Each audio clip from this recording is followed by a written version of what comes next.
I am absolutely going to testify. I won't even say his name. He is an evil being and is going to pay. Now, Where would you like to go? I mean, wherever you want to go. Hey, where are we going? So check this out, yo. Justin, you ever seen the movie 48 Hours?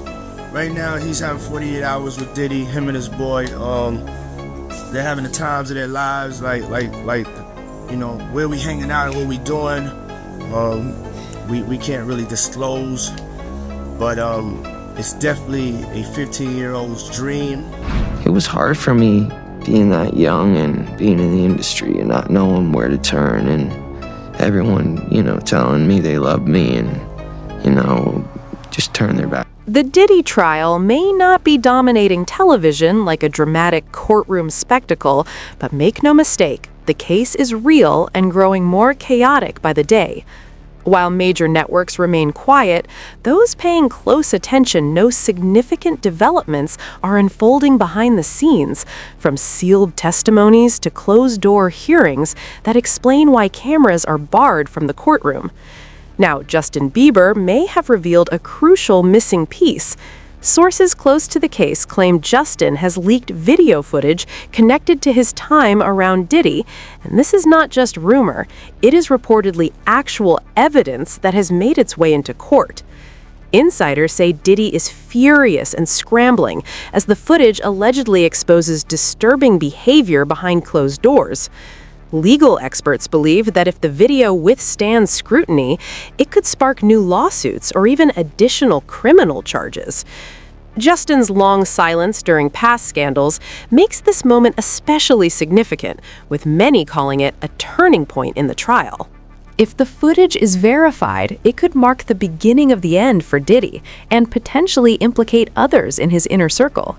The stakes became even more serious in March 2024 when federal agents raided Diddy's homes in Los Angeles and Miami, seizing electronics, hard drives, and phones, leaving the internet asking one unavoidable question: what exactly did they find?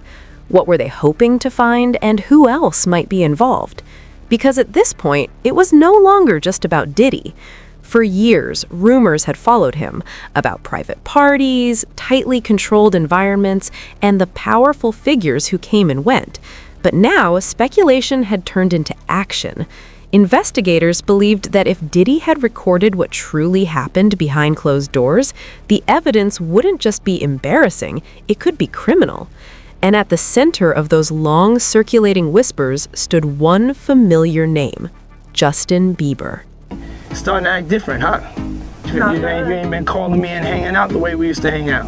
Well, I mean, you try to get in contact with me, you know, through all my, partners and whatnot. Mm-hmm. But you never really got my number, so. Right, okay. My number? Yeah.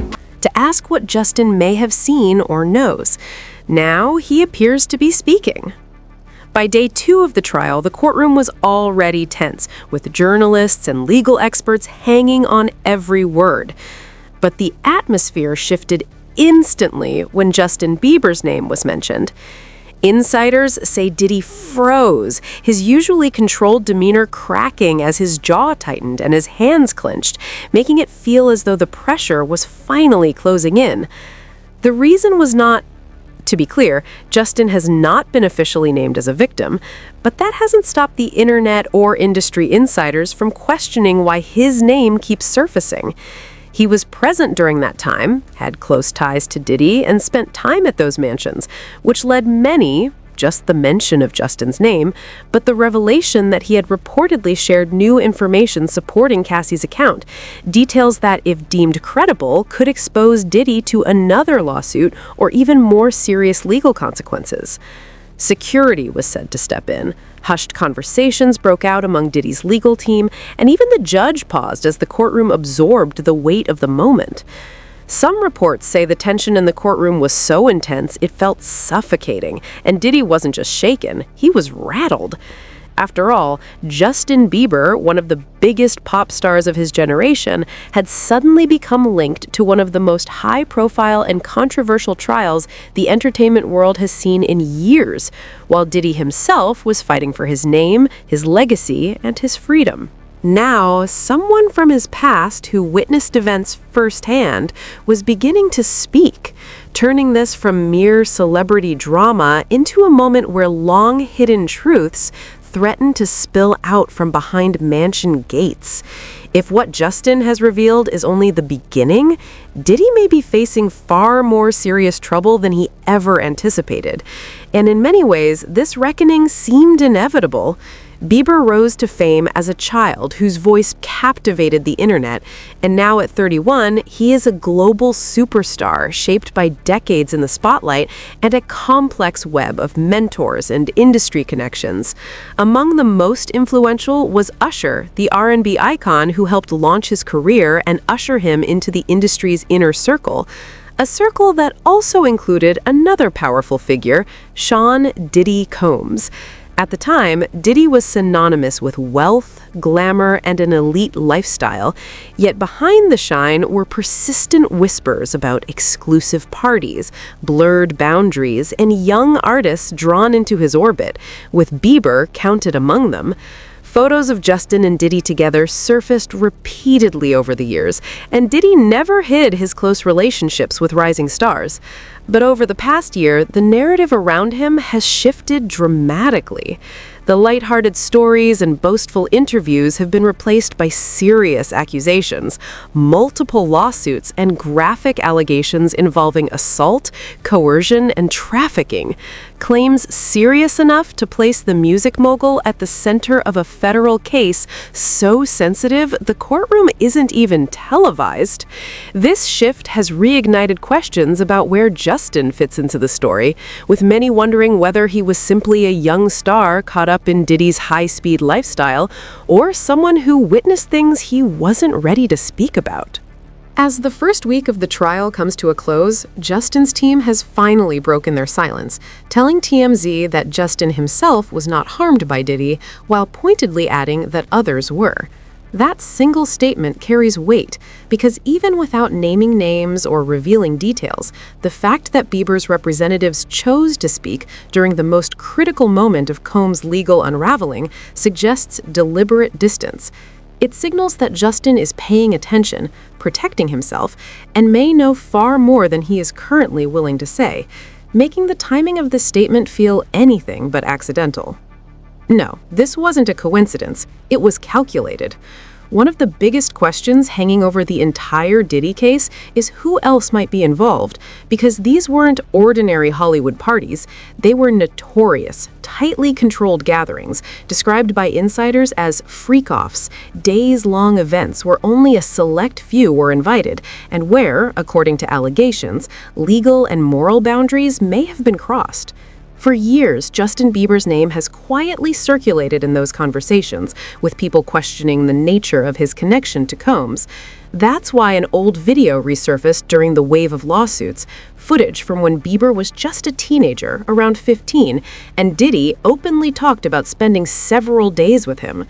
What once seemed unsettling now feels haunting, and that moment, whether people recognized it at the time or not, became the spark that ignited years of speculation. Is that coming, that Lamborghini? We talked about this last He time. had the Lamborghini for a day or two, and he had access to the house, and he knows better than to be talking about the things that he does with Big Brother Puff on national television. For years, there was silence, not because Justin never tried to speak, but because he did so subtly, leaving people to read between the lines. Online speculation grew, with some pointing to symbolism in his music videos and past behavior as hints of darker experiences, though none of that was ever confirmed. What matters now is timing.